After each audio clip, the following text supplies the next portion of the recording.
Hello dear friends, तो मैं हूं आरती। संस्कृति आईएएस के यूट्यूब चैनल पे आप सभी का स्वागत है। मैं हाजिर हूं एक नए विषय को लेकर के। आज का हमारा मुद्दा थोड़ा सेंसिटिव भी है और इन्फॉर्मेटिव भी है, तो यहाँ पे हम सारी चीज़ों को बहुत अच्छे से समझेंगे। तो मामला है दिल्ली का। एक 7 साल की लड़की के साथ यहाँ पर डिजिटल रेप किया गया उसके पड़ोसी के द्वारा। ज़्यादातर हम सुनते आए हैं कि जब भी कोई रेप केस होता है या फिर ऐसे घृणित अपराध किए जाते हैं तो रिश्तेदारों के द्वारा, जान पहचान के आस पड़ोस के लोगों के द्वारा ही किया जाता है। और इन आधारों पर धाराएं भी लगाई जाती हैं, जहां पर जो अपराध होता है उसके आधार पर सज़ा का प्रावधान जो है बड़ी मात्रा में किया जाता है। तो यहाँ पर हम पहले से समझेंगे कि ये डिजिटल रेप क्या होता है।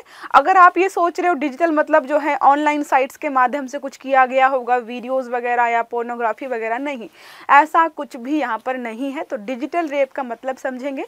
इसके साथ ही समझेंगे कि क्या ये पहली बार यहाँ पर मामला आया है या इससे पहले कोई मामला यहाँ पर अलग अलग जगहों पर आ चुका है। तो इसके पहले जो है नोएडा में एक व्यक्ति ने ऐसी ही हरकत की थी, उसके आधार पर उसको जो आजीवन कारावास दिया गया था।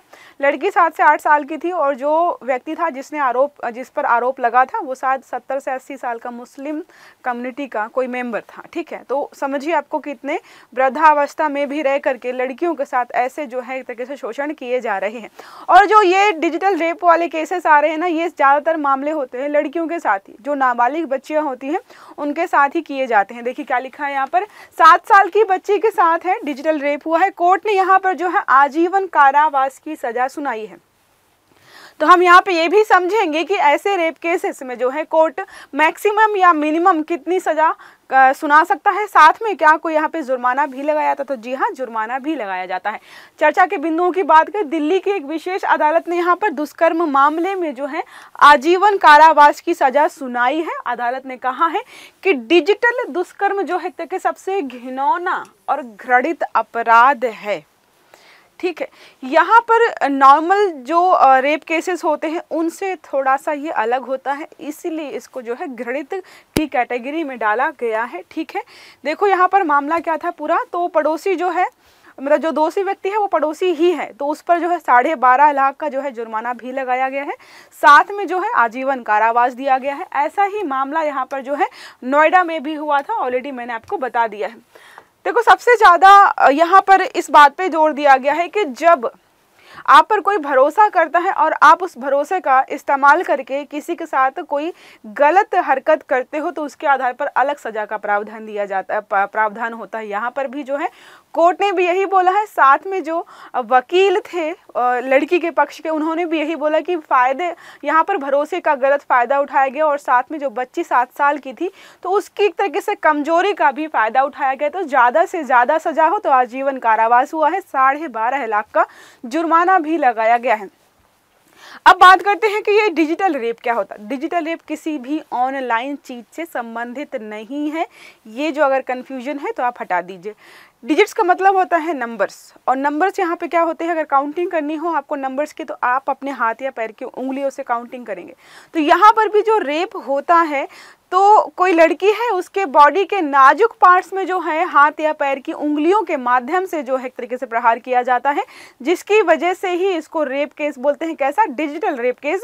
2013 का जब निर्भया केस या कांड हुआ था उसके बाद से जो है लगातार जो है ये मामले जो है चर्चा में आ रहे हैं और इस रेप को जो है एक अपराध की श्रेणी में 2013 के बाद ही डाला गया था, क्योंकि आपको पता है निर्भया रेप केस में जो है किस तरीके से वहाँ पे एक तरीके से किन किन चीज़ों का इस्तेमाल करके रेप किया गया था, वो बहुत ज़्यादा ही खतरनाक था।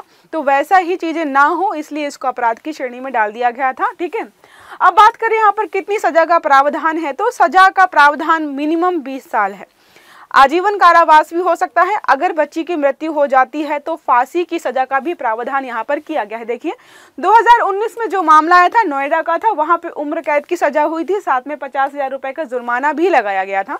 दरअसल इस मामले में ज़्यादातर पीड़िता जो है बच्चियाँ ही होती हैं, वो भी नाबालिग होती हैं। ठीक है, और आपको पता है पोक्सो एक्ट के तहत जो है 18 वर्ष से कम उम्र की बालिकाओं के साथ अगर ऐसी कोई दुर्घटना होती है तो उसको जो है गंभीर अपराध की श्रेणी में रखा जाता है और ज़्यादा से ज़्यादा सजा यहाँ पे हो ये भी सुनिश्चित करने का प्रयास किया जाता है। ठीक है, इसलिए आरोपी पर पोक्सो एक्ट के तहत भी कार्यवाही हुई क्योंकि 18 वर्ष से कम उम्र की है। ठीक है, पोक्सो एक्ट में अपराध की गंभीरता को देखते हुए 20 साल से उम्र कैद की सजा भी हो सकती है। अगर मृत्यु हो गई तो यहाँ पर मैंने आपको बताया कि फांसी का भी प्रावधान है। ठीक है, तो ये सारे हमारे हैं कि अगर आपसे कभी कोई पूछे कि इस अपराध के तहत जो है कितनी सजा का प्रावधान या सजा हो सकती है, यहाँ पे बात करो तो मासूमों के साथ दुष्कर्म होता है, वहाँ पे फांसी वगैरह जो दी जाती है, तो 12 साल तक की बच्ची से दुष्कर्म होने पर कम से कम 20 साल या उम्र कैद, अधिकतम फांसी हो सकती है।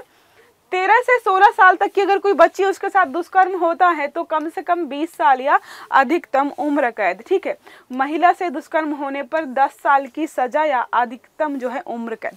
तो मैक्सिमम सब में उम्र कैद और फांसी है अगर कोई भी व्यक्ति जो है ऐसा कुछ करता पाया जाता है या इसके तहत अपराधी घोषित किया जाता है। ठीक है, अब बात करें यहाँ पर धारा 375, जो ये व्यक्ति है जिस पर दिल्ली में जो दिल्ली हाई कोर्ट ने जो फैसला सुनाया है, तो दो यहाँ पर एक तरीके से धाराएं लगाई गई। एक तो है धारा 375, ठीक है, दूसरा है पॉक्सो एक्ट। पॉक्सो एक्ट में होता है कि जरूरी नहीं है कि वहाँ पे रेप ही किया गया, कोई भी ऐसी चीज जो कि एक तरीके से अमानवीय है या फिर जो है रेप की कैटेगरी में नहीं भी आती है, जो हमारी रेप की परिभाषा है उससे थोड़ा सा अलग भी है, और बच्चों के साथ अगर ऐसी कोई चीज होती है तो उसको हम जो है पॉक्सो एक्ट के तहत ही देखते हैं और उसको जो है उसी के तहत ही समझते हैं। ठीक है, अब बात करें यहाँ पे धारा 375 की, यदि कोई व्यक्ति 18 साल से कम उम्र की बच्ची के साथ जो है यौन संबंध बनाता है तो उसे अपराध और दुष्कर्म की श्रेणी में रखा जाता है। लेकिन यहाँ पर जो है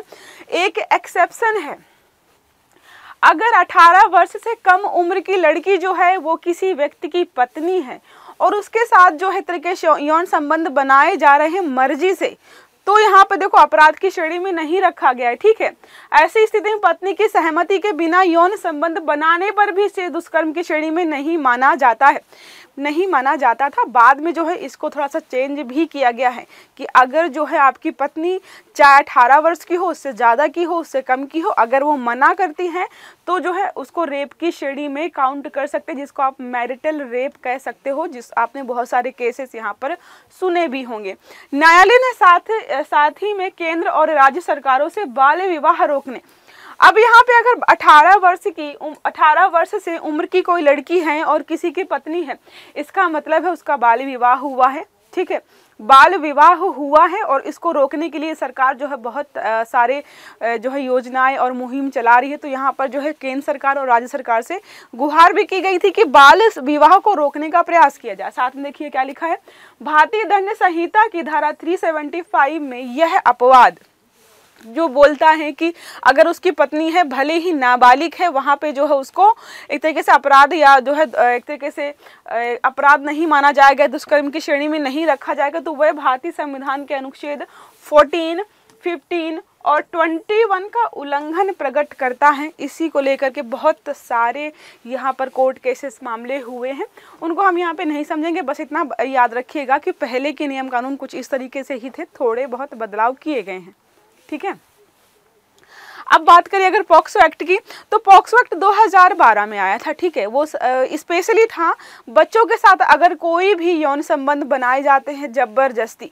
अब देखो 18 साल से कम उम्र का कोई बच्चा या बच्ची है, उसके साथ अगर कुछ ऐसी घटनाएं होती हैं तो लड़कियों को या लड़कों को समझ नहीं होती है कि वो जो कर रहे हैं या उनके साथ जो किया जा रहा है वो सही है या गलत है, इसलिए जो इसको जो है अपराध की श्रेणी में रखा गया है। ठीक है, पॉक्सो एक्ट का निर्माण जो है महिला एवं बाल विकास मंत्रालय द्वारा 2012 में किया गया था।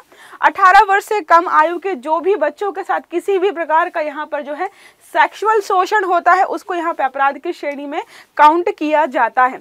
इस कानून का निर्माण जो है नाबालिग बच्चों के साथ हो रहे यौन उत्पीड़न, यौन शोषण, पोर्नोग्राफी और छेड़छाड़ के मामले को रोकने के लिए यहाँ पे किया गया था। अगर ये जो है 2012 में लाया गया था। ठीक है, इसके पहले बच्चों के साथ बहुत सारे पोर्नोग्राफीज वगैरह के मामले भी आ रहे थे। अब हमारे यहाँ पे कोई नियम कानून नहीं था कि 18 वर्ष से कम उम्र के बच्चे की पॉर्न जो है वीडियोस बनाई जा सकती हैं या नहीं बनाई जा सकती हैं। डेफिनेटली 2012 से पहले ऐसा हो रहा था, उसको भी बैन करने के लिए साथ में जो है बहुत सारी बच्चियों के साथ जब रेप हो रहा था तो उसको नॉर्मल रेप केस में काउंट कर रहे थे। सज़ा भी उसी के अनुसार दी जा रही थी, जैसा हमने पढ़ा मिनिमम 10 साल की थी और जो है आजीवन कारावास या फांसी भी हो सकती है, लेकिन मिनिमम तो 10 साल की थी। तो कैसे भी करके वहाँ पे लोग बच जाते थे, तो बच ना पाए इसको 10 साल से 20 साल कर दिया। अब 20 साल समझिए, अगर कोई 50 साल का व्यक्ति है, 60 साल का व्यक्ति है, इवन 40 साल का व्यक्ति भी है और उसने ऐसा अपराध किया है, उसको मिनिमम 20 साल की सज़ा दी जाती है, तो इसका मतलब है उसका जीवन ख़त्म है, 60-70 साल की उम्र में बाहर आएगा वो, ठीक है।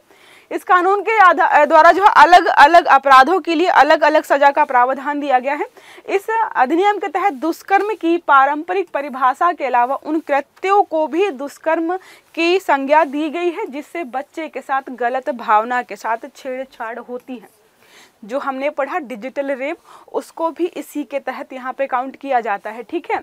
यदि किसी व्यक्ति का पॉक्सो एक्ट के अंतर्गत दोष सिद्ध हो जाता है तो उसे अपराधी मानते हुए कड़ी सजा देने का प्रावधान रखा गया। अगर इस मामले में कोई फंसता है ना, तो उसके खिलाफ बहुत ज़्यादा कड़ी एक तरीके सज़ा का प्रावधान किया जाता है। इसलिए आप देखेंगे जब भी किसी व्यक्ति पर जो है आईपीसी की धारा 375 या फिर जो है पोक्सो एक्ट के तहत कार्यवाही होती है, उसको जो है वकील रखना ही रखना पड़ता है, क्योंकि बिना वकील के जो है कोई भी व्यक्ति कोर्ट केस इस मामले में जीत ही नहीं सकता है, ठीक है।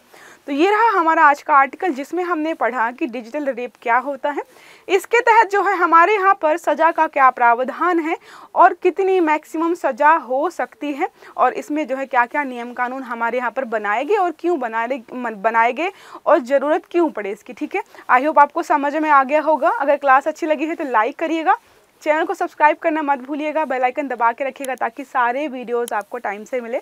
अच्छे से पढ़िएगा। Have a good day. Thank you.